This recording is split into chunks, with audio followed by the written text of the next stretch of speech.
Hi friends, மாயா சீனு சீரியலை பற்றி தான் நம்ம இந்த வீடியோக்குள்ளே பார்க்க போகிறோம். வாங்க நம்ம வீடியோக்குள்ளே போகலாம். மாயா கார்த்தியை பார்க்குறதுக்காக பண்ண வீட்டுக்கு வராங்க. அப்போ தனாவை நினச்சிட்டு கார்த்தியும் அவங்ககிட்ட பேசிகிட்டு இருக்கிறாங்க. ஏன்னா மாயா புடவை வச்சு தன்னுடைய முகத்தை மறைச்சிட்டு இருக்கும்போது அப்போ அந்த மொபைலை கேட்கவும் உடனே கார்த்தியும் அதை கொடுக்குறாங்க. கொடுக்கும்போது கீழே விழுந்துருது. அது எடுக்க போகிற அவசரத்தில் மாயா அவங்க புடவையை எடுத்துருவோம், முகத்தில் மூடியிருந்த புடவையை எடுத்துருவோம். உடனே கார்த்தி பார்த்துருந்தாங்க. ஓஹோ, நீ தான் வந்திருக்கிறியா? நான் கூட தனா தான் வந்துட்டான்னு நினச்சேன்.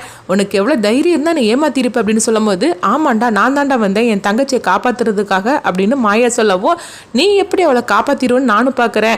சரி பரவாயில்ல, நீயும் அழகாக தான் இருக்கிற. தனா கிராமத்து பொண்ணுன்னா நீ நகரத்து பொண்ணு, அதனால என்ன, நீயே வந்துரு அப்படிங்கும்போது உனக்கு எவ்வளோ தைரியம் தான் இந்த மாதிரிலாம் நான் பேசும் அப்படின்னு சொல்லிட்டு மாயா அந்த மொபைலை எடுக்கிறதுக்காக அவங்க எவ்வளோ முயற்சி பண்ணுறாங்க. ஆனால் கார்த்தி மொபைலை கொடுக்க முடியாமல் அவங்க தடுத்துட்டு இருக்கிறாங்க. இவங்க ரெண்டு பேருக்குள்ளேயும் ஒரு தகராறு ஏற்பட்டுட்டு இருக்கு.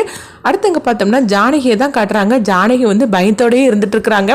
மாயா கார்த்தியை பார்க்கறதுக்காக போனால் அந்த கார்த்தி ரொம்பவே மோசமானவன், மாயாவுக்கு எந்த ஆபத்தும் வந்துடக்கூடாது, எப்படியாவது என் பொண்ணை காப்பாற்றணும் அப்படின்னு சொல்லிக்கிட்டு, சரி நம்ம இங்கே இருந்தால் சரிப்பட்டு வராது, நம்ம அங்கே போயிடலாம் அப்படின்னு ஜானகி மாயாவை கார்த்திகிட்ட காப்பாற்றுறதுக்காக அவங்க போயிட்டு இருக்கிறாங்க.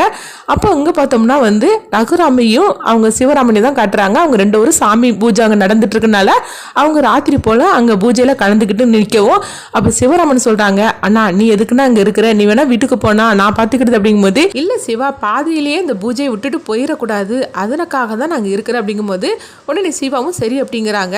அப்படி மட்டும் இல்லாமல் ரகுராம் அந்த பூஜையில் கலந்துக்கிடாமல் அவங்க வந்திருந்தா கண்டிப்பாக ஜானகி பண்ண வீட்டுக்கு போகிறத அவங்க பார்த்துருப்பாங்க. ஆனால் ரகுராம் அந்த பூஜையிலேயே அவங்க இருந்ததுனால அவங்க ஜானகியை பார்க்க முடியாமல் ஒரு சூழ்நிலை ஏற்பட்டுருச்சுது. அடுத்தவங்க பார்த்தோம்னா ஜானகி அவங்க பண்ண வீட்டுக்கு போயிட்டு இருக்கும்போது அப்போ மகாலிங்கம் பார்த்துருந்தாங்க. என்னது போகிறது ஜானகி மாதிரிக்கு தெரியுது, அதுவும் இந்த ராத்திரி நேரத்தில் போயிட்டுருக்குறாங்க, இவங்க எங்கே போகிறாங்க, சரி ஃபாலோ பண்ணிட்டு போகலாம் அப்படின்னு சொல்லிட்டு மகாலிங்கம் ஜானகியை ஃபாலோ பண்ணிட்டு போயிட்டுருக்குறாங்க. இங்கே பார்த்தோம்னா மாயாவுக்கும் கார்த்திக்கும் தகராறு நடந்துட்டு இருக்கும்போது மாயா கார்த்திகிட்ட இருந்து எப்படியாவது தப்பிக்கிறதுக்கு இருக்கிறாங்க. ஆனால் ஒரு கட்டத்தில் முடியல. மாயா அப்படியே அவங்க தள்ளி விட்டுருந்தாங்க. கார்த்திக் கீழே விழுந்துருந்தாங்க. விழுந்ததுமே அவங்க தூங்கின மாதிரிக்கு ஆயிருந்தாங்க. உடனே மாயாவை கட்டில் படுக்க போடுறாங்க. அந்த மாதிரி நேரத்தில் கரெக்டாக ஜானகி அவங்க வந்துருந்தாங்க. ஜானகி வந்ததுமே கார்த்தியை தள்ளி விட்டுருந்தாங்க. டே என் பொண்ணு என்னடா பண்ணுன்னு அப்படின்னு சொல்லிட்டு மாயா மாயான்னு சொல்லி கூப்பிட்டுட்டு இருக்கவும் மகாலிங்கமும் அங்கே வந்துருந்தாங்க. வந்ததுமே அவங்க ஜன்னல் நின்று பார்த்துட்டு இருக்கிறாங்க. இங்கே என்ன நடந்துட்டு இருக்குது, மாயா என்னன்னா இந்த மாதிரிக்கு நிலைமையில இருந்துட்டு இருக்கிறா, அந்த கார்த்தி ரொம்ப மோசமானவனாக இருப்பான் போலுக்கு, ஜானகி என்னன்னா இப்படி பேசிட்டு இருக்கிறா, சரி என்னதான் நடக்குன்னு சொல்லி நம்ம பார்க்கலாம் அப்படின்னு சொல்லிட்டு அவங்க ஒளிஞ்சு நின்று பார்த்துட்டு இருக்கிறாங்க.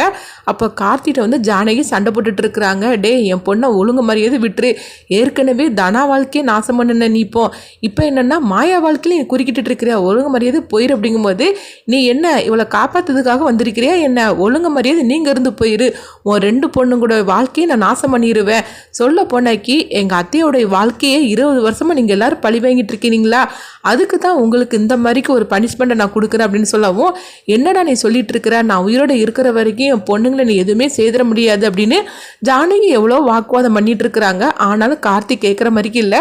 இங்கே பார்த்தோம்னா மகாலிங்கத்தை தான் காட்டுறாங்க. அப்போ மகாலிங்கம் நினைக்கிறாங்க, சரி நம்ம பேசாமல் உள்ளே போய் தடுத்து நிறுத்தலாமா, ஏதாவது இந்த பிரச்சனைக்கு அவங்களுக்கு ஏதாவது ஹெல்ப் பண்ணலாமா ஜானகிக்கு அப்படின்னு சொல்லி மகாலிங்கம் நினைக்கிறாங்க.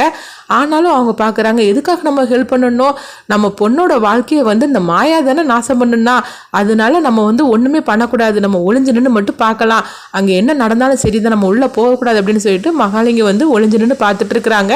ஒரு கட்டத்தில் இங்கே ஜானகி பார்த்தோம்னா கார்த்திகிட்ட ரொம்பவே கெஞ்ச ஆரம்பிச்சிருந்தாங்க. இங்கே நான் சொல்கிறத கேளு கார்த்தி, நான் உங்கள் அம்மா மாதிரிக்கு, நான் தயவுசெய்து நான் சொல்கிறத கேளு, உன் காலனால நான் விழுறேன், என் பொண்ணை விட்டுருப்பா அப்படின்னு சொல்லும்போது, என்ன நீ எங்கள் அம்மா மாதிரிக்குன்னு சொன்னால் நான் என்ன உன்னை விட்டுருவேன்னா என்ன, சொல்ல போனாக்கி நீ கூட அழகாக தான் இருக்கிற அப்படிங்கும்போது, என்னடா நீ பேசிகிட்டு இருக்கிற அப்படின்னு சொல்லிட்டு ஜானகிக்கு ரொம்பவே கோவம் வந்துடுது. நான் உங்கள் அம்மா வயசுன்னு சொல்லிட்டு இருக்கிறேன், நீ என்கிட்ட தப்பாக பேசிகிட்டு இருக்கிறிய அப்படின்னு சொல்லவும், தயவுசெய்து நீ விட்டுருடா அப்படின்னு சொல்லிட்டு அவங்க எவ்வளவோ கெஞ்சிட்டு இருக்கிறாங்க. ஆனாலும் கார்த்திக்கும் ஜானகிக்கும் ஒரு வாக்குவாதமும் கைகலப்பும் நடந்துட்டு இருக்கு. அப்போ கார்த்தி ஜானகி பிடிச்சி கீழே தள்ளி விட்டுறதவும் ஜானகி கீழே போய் விழுறாங்க. அப்போ பார்க்கும்போது ஒரு கம்பி மாதிரிக்கு ஒன்று தெரியுது. அப்போ ஜானகி பார்க்குறாங்க, இதுக்கு மேலே இவன்கிட்ட எவ்வளோ கெஞ்சினாலும் இவன் திருந்துற மாதிரி தெரியல, நம்ம பொண்ணோட வாழ்க்கையை இவன் நாசம் பண்ணுறதுக்காக இருக்கிறான் அப்படின்னு சொல்லிட்டு கோவத்தில் ஜானகி பார்த்தோம்னா அவங்க அதை எடுத்துகிட்டு அவங்க கார்த்தி தலையில் போட்டு ஓங்கி அடிச்சிருந்தாங்க. அப்படியே அவங்க கீழே விழுந்துடவும் இது எல்லாத்தையும் ஒளிஞ்சு நின்று மகாலிங்கம் பார்த்துட்டு இருக்கிறாங்க. அடுத்ததாக மாயாவை வந்து அவங்க எழுப்பிட்டு இருக்கிறாங்க. அப்போ அவங்க தண்ணி எடுத்துகிட்டு வந்து மாயா முகத்தில் தெளிக்கவும் மாயாவும் எந்திரிச்சிருந்தாங்க. பெரியம்மா அப்படின்னு சொல்லி கூப்பிடும்போது மாயா வா மாயா நம்ம இங்கேருந்து போயிடலாம் அப்படிங்கும்போது கார்த்தி எங்கன்னு கேட்குறாங்க. கார்த்தி எங்கே பாரு கீழே கிடக்கிறான் பாரு அப்படின்னு சொல்லவும் உடனே வந்து மாயா வந்து கார்த்தியை பார்க்குறாங்க. கார்த்தியை பார்த்ததுமே அவங்களுக்கு ஒரு சந்தேகம் வருது. அப்போ அவங்க மூக்கு கிட்ட கை வச்சு பார்க்குறாங்க. ஐயோ பெரியம்மா இவன் இறந்து போயிட்டான் போலுக்கு அப்படிங்கும்போது இதை கேட்டதுமே ஜானகி அதிர்ச்சி அடைகிறாங்க. என்ன மாயா நீ சொல்கிற அப்படிங்கும்போது ஆமாம் பெரியம்மா இப்போ என்ன பண்ணுறதுக்கு எனக்கு பயமாக இருக்குது அப்படிங்கும்போது ஜானகியும் பயப்பட ஆரம்பிச்சிருந்தாங்க. இதை வந்து எல்லாத்தையும் வந்து அவங்க மகாலிங்க ஒளிஞ்சு நின்று கேட்டுட்டு அவங்களும் அதிர்ச்சி அடைகிறாங்க. அடுத்து எங்கே பார்த்தோம்னா பத்மாவை தான் காட்டுறாங்க. பத்மா வந்து தண்ணி குடிக்கிறதுக்காக வரும்போது எங்கே ஜானகி அக்காவை காணல் அப்படின்னு சொல்லிட்டு அவங்க எல்லா பக்கம் தேடுறாங்க. அப்போ எங்கேயுமே இல்லை. உடனே பார்வதிட்டு வந்து சொல்கிறாங்க அக்காவை காணல் அப்படிங்கும்போது எங்கே போயிருக்க போகிறாங்க, ஒருவேளை மாயா ரூமில் தான் படுத்துருக்கணும் அப்படிங்கும்போது சரின்னு சொல்லிட்டு அவங்க ரெண்டு பேருமே மாயா ரூமில் வந்து பார்க்குறாங்க. அப்போ மாயாவே இல்லை ஜானகியும் இல்லை. இவங்க ரெண்டு பேரும் எங்கே போயிருப்பாங்க அப்படின்னு சொல்லி பார்த்துட்டு இருக்கும்போது எங்கே போயிருக்க மாட்டாங்க, காற்று வாங்குறதுக்காக எங்கேயும் போயிருக்கலாம் அப்படின்னு சொல்லி சரி காலையில் பார்த்துக்கலாம் வா அப்படின்னு சொல்லிட்டு பார்வதி சொல்லவும் பத்மாவும் சரின்னு சொல்லிட்டு போயிருந்தாங்க. அடுத்து இங்கே பார்த்தோம்னா மாயாவையும் ஜானகி தான் காட்டுறாங்க. இவங்க ரெண்டு பேரும் ரொம்பவே பதட்டமாக இருந்துட்டு இருக்கிறாங்க. இது எல்லாம் ஒளிஞ்சு நின்று மகாலிங்கமும் பார்த்துட்டு இருக்கிறாங்க. இப்படி ரொம்பவே விறுவிறுப்பாக தான் இந்த கதையை எடுத்துகிட்டு போகிறாங்க. அடுத்து என்ன நான் சொல்லி நம்மளும் வெயிட் பண்ணி பார்க்கலாம்.